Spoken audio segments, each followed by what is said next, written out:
வணக்கம். என்ன செய்தியை பார்க்க போறோம்னு கேட்டீங்கன்னா, ஷாக் கொடுத்த முதலமைச்சர், தலை தெறிக்க ஓடிய திருமாவளவன் எதற்காக மாநாடு முடிந்ததும் அவசரமாக முதலமைச்சரை சந்தித்தார். முதலமைச்சரை சந்தித்து விட்டு வந்து செய்தியாளர்கிட்ட திருமாவளவன் அவர்கள் என்ன சொன்னாரு, திருமாவளவனுக்கு அப்படி என்ன ஷாக் கொடுத்தாரு, எல்லாவற்றையும் விரிவா பார்க்கணுங்க. ரெண்டாவது, கர்நாடகாவில் தமிழர்களை சுட்டு கொண்டு இருக்கிறாங்க. அது தொடர்பாக தமிழகத்தில் பேசவே கூடாதான். கர்நாடகாவில் இருக்கக்கூடிய சிஎம் நம்மளுக்கு ஆர்டர் போடுறாரு. ஆனால் கர்நாடகா சிஎம் பார்த்து நான் 2 கேள்வி கேட்க போறேன்.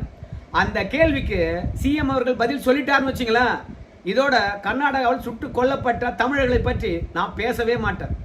அந்த 2 கேள்விகள் என்னன்னு கேட்குறீங்களா? அதை நான் உங்ககிட்ட சொல்றேன்.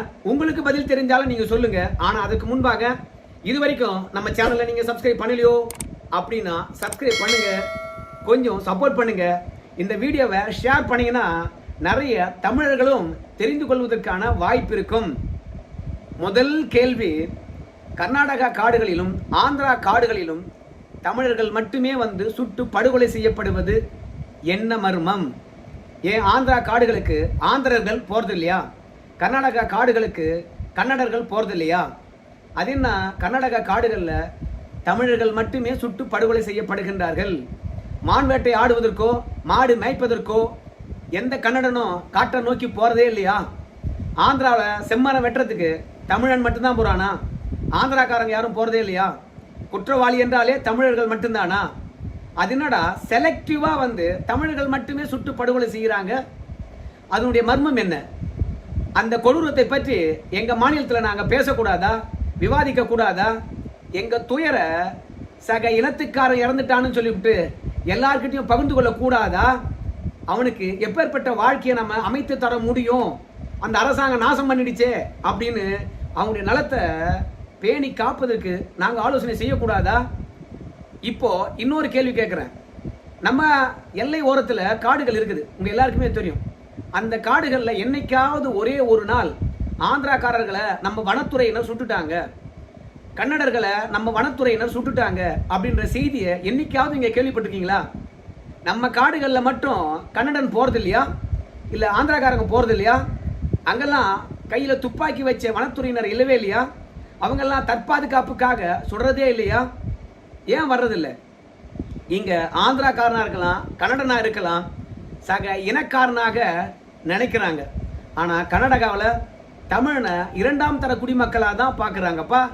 அதே மாதிரி கடலில் மீன் பிடிக்கிறதுக்கு இன்னும் தமிழன் மட்டும்தான் போகிற மாதிரியே இலங்கைக்காரன் நினைக்கிறான். ஏன் ஆந்திராக்காரங்க வரது இல்லையா? எல்லை தாண்டி போகிறது இல்லையா? கேரளாக்காரங்க எல்லை தாண்டி போகிறது இல்லையா? அது என்னடா, அது திட்டமிட்டு தமிழனை சுடுறீங்க, தமிழனை கைது பண்ணுறீங்க. கடலில் இருந்தாலும் காடாக இருந்தாலும் தமிழன் தான் இழிச்சு வாயனா? உங்கள் காடுகளுக்கு உங்கள் இனத்துக்காரன் எவனுமே போனது கிடையாதா? எவனையுமே சுட மாட்டீங்களா? அப்போ என்னடா உங்கள் எல்லாருக்கும் செலக்டிவ் அமிஷா இருக்குதே என்ன? இதெல்லாம் பார்த்துட்டு நாங்கள் சும்மா இருக்கணுமே என்ன? இன்னொரு கேள்வி கேட்கணுமா? தமிழன் என்றாலே கர்நாடகாவில் இவங்களுக்கு எல்லாருக்குமே இலக்காரம் தான். ஏன்னா காவிரியில் தண்ணி வரல என்று கேட்பது நமது உரிமை, அவன் கொடுப்பது அவனுடைய கடமை. ஆனால் கொடுக்க மாட்டான். அதே மாதிரி நம்ம போராட்டம் பண்ணணும்னு வச்சுங்களேன், எதுவோ கர்நாடகாவில் இருக்கக்கூடிய தமிழன் அத்தனை பேரும் தமிழ்நாட்டில் இருக்கக்கூடிய தமிழனுக்கு ஆதரவாக இருக்கிற மாதிரியே, ஏன்பா தமிழ்நாட்டில் பயிர்கள்லாம் காயுது, தமிழ்நாட்டில் குடிக்கிறதுக்கு தண்ணி இல்லை, கர்நாடகா காவிரியில் இருக்கக்கூடிய தண்ணியை திறந்து விடுங்க அப்படின்னு கர்நாடகாவில் இருக்கக்கூடிய தமிழன் கேட்ட மாதிரியே அவன் சொத்தை அழிப்பது, அவனை அடித்து கொல்வதுன்னு சொல்லிட்டு கர்நாடகாக்காரன் தமிழன் என்றாலே வெறியா இருக்கிறான். என்னடா அப்படி தனிப்பட்ட விரோதம் உங்களுக்கு? பக்கத்து மாநிலம் எப்பவுமே சகோதர மாநிலமாக தான் இருக்கணும். என்னைக்காவது ஒரே ஒரு நாள் கர்நாடகாவில் வாழக்கூடிய தமிழன் தமிழ்நாட்டுக்கு தண்ணி திறந்து விடணும் அப்படின்னு ஒரே ஒரு நாள் கேட்டிருப்பானா? ஒரு நாள் போராட்டம் நடத்திருப்பானா? தமிழ்நாட்டுக்கு தண்ணி கொடுக்க கூடாது, பெங்களூருக்கு தண்ணி இல்லை, கர்நாடகா விவசாயிகளுக்கே தண்ணி இல்லை அப்படின்னு சொல்லிட்டு கர்நாடகாவுக்கு ஆதரவாகத்தானே அவன் களத்தில் நிற்கிறான். தமிழ்நாட்டை எதிர்த்து தானே கர்நாடகாவில் இருக்கக்கூடிய தமிழன் போராட்டம் நடத்துறான்.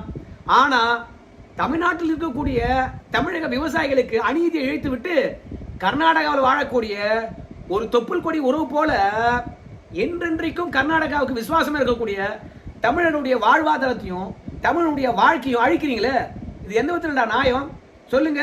ஆனா தமிழ்நாட்டை பார்த்திருக்கியா நீ?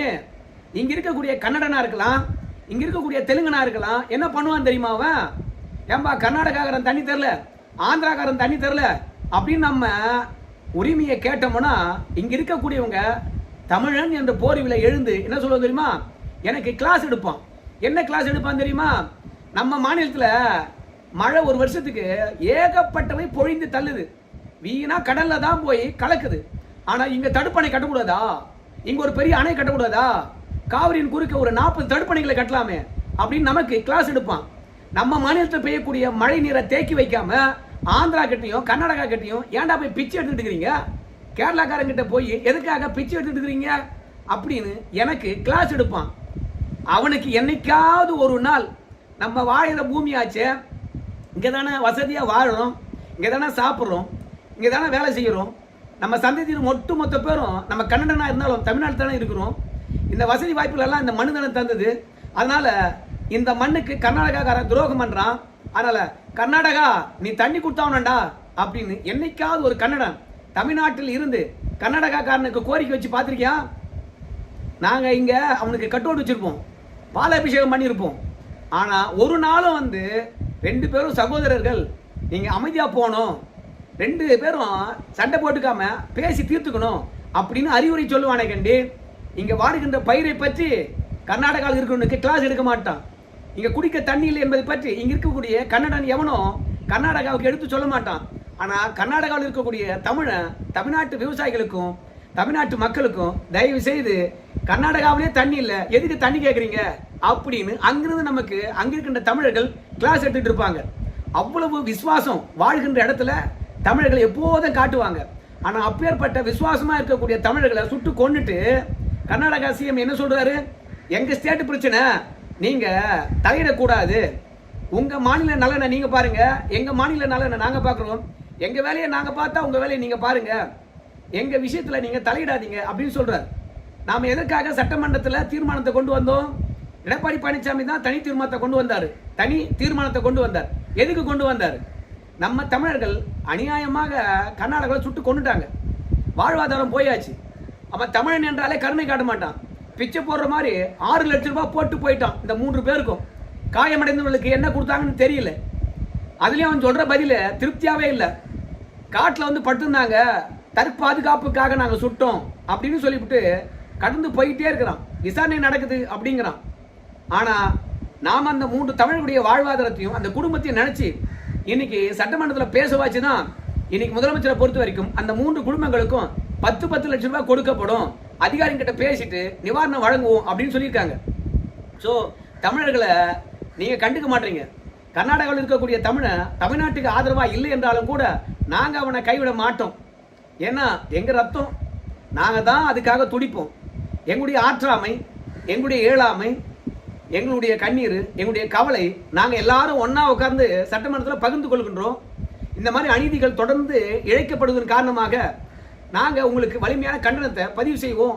நீ தான் உன் மாநிலத்தில் இருக்கக்கூடிய தமிழனை கண்டுக்க மாட்டிய, எங்கள் எதிர்ப்பை பதிவு செய்தால் மட்டுமாவது கொஞ்சம் தமிழுக்கு ஆதரவாக இருக்க மாட்டீங்களா அப்படின்றதுக்காக தான் சட்டமன்றத்தில் நாங்கள் எங்கள் தமிழர்களுக்காக நாங்கள் விவாதம் பண்ணுறோம். அதில் கர்நாடக அரசாங்கத்தை கண்டித்து ஏதாவது தீர்மானம் ஏற்றணுமா, இல்லை கர்நாடக அரசாங்கமானது மெத்தனமாக செயல்படுகிறது என்று சொல்லி குரல் எழுப்பணுமா? எங்கள் உரிமையை நாங்கள் கேட்குறோம், மத்திய அரசாங்கத்திட்ட கேட்குறோம். அதான் எடப்பாடி பழனிசாமி சொன்னார், சிபிஐ விசாரணை தேவை, கர்நாடக அரசாங்கத்தின் விசாரணையை அவங்க செஞ்சுட்டு போட்டோம். தமிழர்கள் 3 பேர் சுட்டு படுகொலை செய்யப்பட்டிருக்கின்றார்கள். நியாயமான நடவடிக்கைகளை இறங்கி சிபிஐ விசாரணைக்கு நாம உத்தரவிட சொல்லணும், மத்திய அரசாங்கம் அந்த வழக்கை எடுக்கணும், அப்பதான் உண்மை வெளியே வரும் அப்படின்னு சொல்லியிருக்கிறாங்க. இது நியாயமான நீதியை பெறுவதற்கான ஒரு வழி. பாருங்க, அந்நிய நாட்டில் இருந்தாவே ஒவ்வொரு குடிமக்களும் நியாயத்தை வேண்டி போராட்டம் நடத்த உரிமை இருக்குது, அதை பற்றி பேசுறதுக்கு உரிமை இருக்குது. ஆனால் பக்கத்து ஸ்டேட்டில் இந்த அநியாயம் நடக்குமா? நீங்களாம் பேசாதீங்க. என்னவோ நம்ம கர்நாடகாவில் போய் போராட்டம் நடத்தின மாதிரி எப்பேற்பட்ட கேவலமான எண்ணம் பாருங்க. அப்போது தனி நாடு என்று நினச்சிக்கிறானா கர்நாடகாக்காரன்? இலங்கை தமிழர்களுக்காக நம்ம இங்கே பேசல, அதே மாதிரி சிங்கப்பூர் மலேசியா தமிழர்களுக்காக இங்கே பேசல. ஏங்க நாமெல்லாம் பாலஸ்தீனத்துக்கு பேசல, நாமெல்லாம் ஜெருசலத்துக்கு பேசல, நம்மளாம் ஈரானுக்கு பேசல. அன்னைக்கெல்லாம் வந்து அமெரிக்காக்காரன் ஏன்டா ஈரானுக்காக பேசுற அப்படிங்க எவனா கேட்டானா? பக்கத்து ஸ்டேட்டில் இருக்கான், என் இனத்துக்காரன் சுட்டு கொண்டு இருக்கலாம், அதை பற்றி பேசுனா நீ ஏன்டா பேசுற அப்படின்னு கேட்குறான்னா ஒரு சிஎம், அவனுக்கு அறிவு இருக்கா இல்லையா? நாளைக்கு தமிழ்நாட்டில் ஒரு 4 கன்னடனை சுட்டு கொண்டுடுறாங்க. அவன் திட்டு பையனாக இருக்கட்டும், இல்லை முளமாரித்தனம் பண்ணியிருப்பான், இல்லை கற்பழிப்பே பண்ணியிருப்பான், அவனை சுட்டு கொண்டுட்டோம். கர்நாடகாக்காரன் தமிழ்நாட்டுக்கே வந்து போராட்டம் நடத்துவான். ரெண்டாவது, அந்த சிஎம் நேராக வந்துடுவார் இங்கே. அந்த அளவுக்கு தான் கர்நாடகாரன் அவன் இனத்துக்காரன் மீது அவ்வளோ பற்று இருக்கிறான். நாம் கொஞ்சம் கூட அதை பற்றி பேசவே கூடாதான். என்னவோ அவங்களுடைய ஆட்சி அதிகாரத்தில் நான் போய் தலையிடுறோமா. போடா பிக்காளி பசங்களே, இதுவே உன் இனத்துக்காரன் இறந்துட்டு இருந்தா இந்நேரம் எவ்வளோ இழப்பீட வாரி கொடுத்துருப்ப, அந்த வனத்துறையின் மீது என்ன மாதிரி நடவடிக்கை எடுத்திருப்ப. இன்னைக்கு விசாரணை போயிட்டு இருக்குன்னு சொல்லிட்டு கடந்து போயிட்டே இருக்கிற, அதை பற்றி என்னைக்காவது கவலைப்பட்டிருக்குதையா? நாங்கள் பேச வச்சு தான் கொஞ்சம் மேலும் அதை பற்றி நீ கவலைப்படுற, அதை விசாரிக்கணும் என்ற எண்ணம் வருது. இல்லைன்னா விசாரிப்பியா? அதனால கர்நாடகாக்காரன் திருந்த மாட்டான். அதனால் அவனுக்கு எப்படி பதிலடி கொடுக்கணுமோ அப்படிதான் நம்ம பதிலடி கொடுக்கணும் அப்படின்றது தான் இந்த வீடியோடைய நோக்கம். இரண்டாவது, திருமாவளவன் அவர்களுக்கு தந்த ஷாக் என்னன்னு கேட்டீங்கன்னா, கிருஷ்ணசாமி. யார் அந்த கிருஷ்ணசாமி? முன்னாள் காங்கிரஸ் கட்சியினுடைய தலைவராக இருந்தவர். அவருக்கு தகைசால் தமிழன் விருது கொடுத்துட்டாங்க. அந்த ஆள் வீட்டில் சும்மா தான் இருந்தார். காங்கிரஸ் கட்சி தலைவராக இருந்தார், அவ்வளோதான். தமிழுக்காக எந்த ஒரு நூலும் எழுதலை, தமிழுக்காக எந்த போராட்டம் நடத்தலை, தமிழுக்காகவும் எந்த போராட்டம் நடத்தலை. ஆனால் கிருஷ்ணசாமியை கூப்பிட்டு எதுக்காக தகைசால் தமிழர் விருது கொடுத்தாங்க? அன்புமணி ராமதாஸை குளிர்விப்பதுக்காக தான். அங்கே 4 எம்எல்ஏக்கள் இருக்காங்க. திருமாவளவனை பொறுத்த வரைக்கும் திமுகவுடன் நெருக்கமாக இருக்காரு, ரெண்டாவது தவேகாவுடன் நெருக்கமாக இருக்காரு. மாநாடு நடத்துகிற வரைக்கும் நம்ம தவேகா கூட்டணியில் இருக்கணுமா இல்லை என்பதை பற்றி சொல்லவே இல்லை. மாநாட்டில் தான் சொன்னார் நேற்று தவேகாவுடன் கூட்டணியில் இருக்கணும்னு சொல்லிவிட்டு. ஏன் சொன்னார்? பாமக நெருக்கமாகுது, அதனால பாமக உள்ள வந்தா நம்ம அங்கே உள்ள இருக்க முடியாது, திமுகவும் சேர்க்காது, அந்த அளவுக்கு டேமேஜ் பண்ணிட்டோம். அதனால நம்மளை கூட்டணிக்குள்ள தக்க வைத்துக் கொள்ள வேண்டும் என்றால் நம்ம கூட்டணி உறுதிப்படுத்தணும்னு சொன்னாரு. அதனால மாநாட்டில் உறுதிப்படுத்திட்டாரு. அப்புறம் எதுக்கு பாமகவோட நெருக்கம் காட்டுறீங்க? 5 வருஷத்துக்கு நாங்கள் உங்களுக்கு ஆதரவு தரோம், கவலையே படாதீங்க அப்படின்னு ஓடி போய் ஆதரவு தெரிவித்திருக்கின்றார். கேட்டால் மாநில சுயாட்சியை பற்றி பேசணும், மாநாட்டில் ஏற்றப்பட்ட 125 தீர்மானங்களை பற்றி பேசணும் அப்படின்னு சொல்லிட்டு வாய் கீழே ஏதோ கதை விட்டுட்டு இருக்காரு. கூட்டணி பற்றியும் பேசினாங்களாம். இந்த சட்டமன்ற கூட்டத்தொடர் முடிந்த பிறகு நாம் ஒரு புது கூட்டணியை உருவாக்குவோம், அதுக்கு ஒரு பெயர் வைப்போம் அப்படின்னு சொல்லியிருக்கின்றார்களாம். மொத்தத்தில் அன்புமணி அவர்களை வந்து கூட்டணிக்குள்ளே கொண்டு வரணும், ஏதோ ஒரு விதத்தில் அவங்க உள்ளே இருந்தால் நல்லது அப்படின்னு நம்ம முதலமைச்சர் விஜய் அவர்கள் நினைக்கிறார். காரணம், கம்யூனிஸ்ட் கட்சிகள் என்னைக்கு கால வருவாங்கன்னு தெரியாது, திருமாவளவன் அவர்கள் என்னைக்கு திமுக கூப்பிட்டா போவார்னு தெரியாது, அது மட்டும் கிடையாது இடைத்தேர்தல் எப்போ நடக்கும்னே தெரியாது. அதனால பெரும்பான்மை என்பது கண்டிப்பாக இன்னும் ஒரு 3 மாதம் பொறுத்து தவேக அரசாங்கத்துக்கு தேவைப்படுகிறது. இல்லைன்னு வச்சுங்களேன், நம்பிக்கையில்லா தீர்மானத்தை இந்த 3 மாதம் பொறுத்து திமுக கொண்டு வரும். அந்த தருணத்தில் பாமக நடுநிலை வகிக்கணும். அப்படி இல்லையா வெளியிடப்பாவது செய்யணும். அப்படி இல்லாமல் அதிமுக பக்கம் நின்றுட்டாவோ இல்லை திமுக பக்கம் நின்றுட்டாவோ இந்த தவேக அரசாங்கத்துக்கு பெரிய சிக்கல். ஏன்னா திமுக யாரை விலைக்கு வாங்கியிருக்குன்னு சொல்லிட்டு தெரியவே தெரியாது. அதனால நம்பிக்கை எடுப்பு, ஆனால் நம்பிக்கை வாக்கெடுப்பு நடத்துகின்ற போது தான் தவேக அரசாங்கத்துக்கு எவ்வளோ செல்வாக்கு இருக்குது அப்படின்றது தெரியும். அதனால தான் அன்புமணி அதோட அவங்க மனைவியிடம் கொஞ்சம் நெருக்கம் காட்டுகின்றார் நம்ம விஜய். அதுக்காக தான் இந்த தமிழ் மக்களுக்கு ஒன்றுமே செய்யாத கிருஷ்ணசாமி அவர்களுக்கு வந்து தகைசால் தமிழர் விருது கொடுத்தாரு. இதெல்லாம் திருமாவளவன் தெரிஞ்சு போச்சு. நாங்கள் கூட்டணியில் இருக்கிறோம், ஆட்சி அதிகாரத்தில் இருக்கிறோம், எதுக்குப்பா பாமக அப்படின்னு சொல்லிட்டு பாமக முக்கியத்துவம் பெறுவதை தடுத்து நிறுத்தினதுக்காக அவசர அவசரமாக ஓடி போய் கூட்டணி சேர்த்துக்கிட்டாரு. நம்ம தாவேக்காவை கூட்டணிக்கு புது பெயரும் வைக்கணும்னு சொல்லிட்டு வேண்டுகோள் வச்சிருக்காரு. ஸோ மொத்தத்தில் எஜமா துரத்தி விட்டுறாது. நீங்கள் துரத்தி விட்டேன்னு வச்சிங்களேன், இங்கே வன்னியரசு உங்களா அப்படியே நின்றுடுவான், தனியாக நான் போய் வெளியே பிச்சை தான் எடுக்கணும் அப்படின்னு சொல்லியிருப்பார் போல இருக்குது திருமாவளவன் அவர்கள். அதனால் நம்ம முதலமைச்சர் ஐயா அவர்கள் திருமாவளவனுக்கு தந்த ஷாக்குனால நேற்றிலிருந்து அவரால், அதாவது சுதந்திர தினத்தில் இருந்து அவரால் தரையில் நிற்கவே முடியல. மாநாடை முடிச்சுட்டு போயிட்டு நம்முடைய ஆதரவை தெரிவிச்சணும்டா அப்படின்றதுக்காக ஓடி வந்து ஆதரவை தெரிவித்தார். வழிக்கு வாடா, இப்படி என்ன பதவியில் 3 மாதமாக ஒட்டிக்கிட்டு இருக்கிறீங்க, அமைச்சராக செஞ்சுட்டு இருக்கீங்க, கூட்டணி உறுதிப்படுத்தவே மாட்டீங்க இல்லை அப்படின்னு தான் செம்ம போடு போட்டார் முதலமைச்சர். இப்போ கூட்டணி உறுதியாகி போய்விட்டது. அது மட்டும் கிடையாது, நம்பிக்கை வாக்கெடுப்புக்கு அன்புமணி ராமதாஸ் தேவை. அதனால் அது வரைக்கும் அன்புமணி ராமதாஸையோ அவங்களுடைய மனைவியோ பகைத்து கொள்ள மாட்டாங்க என்பதில் எல்லாருக்கும் தெரியும். ராமதாஸ் அவர்களுக்குத்தான் தகைசால் தமிழர் விருது கொடுப்பதாக இருந்தது. ஆனால் ராமதாஸை பொறுத்த வரைக்கும் இந்த சமூகம் ஒன்றுத்துக்கும் உருப்படாத சமூகம். இடஒதுக்கீடுக்காக இந்த நாளில் போராடினது ஒரே ஒரு ஆள் தான், ராமதாஸ் மட்டும்தான். அந்த அங்கீகாரமே கொடுக்க மாட்டாங்க. அரசாங்கம் கொடுக்குற அங்கீகாரம் எனக்கு எதுக்கு? எந்த விருதையும் நான் பெறுவது கிடையாது என்று தகைசால் தமிழர் விருதை வேண்டாம் என்று சொன்னதுனால கிருஷ்ணசாமிக்கு கொடுத்தாங்க. அதனால் பாமகவை தன்னுடன் வச்சுக்கணும், இல்லை நெருக்கமாக இருக்கணும் அப்படின்றது தான் விஜயுடைய எண்ணம். நெருக்கமாக போயிடக்கூடாது, தடுக்கணும் என்பது தான் நம்முடைய திருமாவளவனுடைய எண்ணம். பார்க்கலாம் யாருடைய சாணிக்கியத்தனமானது அரசியல் களத்தில் ஈடுபட போகுதுன்னு சொல்லிட்டு, முதலமைச்சர் தான் அல்லது திருமாவளவன் தான். பாமகவை விரட்டி அடிக்கின்றாரா திருமாவளவன், இல்லை வாரி அணைத்துக் கொள்கின்றாரா நம்ம முதலமைச்சர்? பொறுத்திருந்து பார்க்கலாம். நன்றிங்க.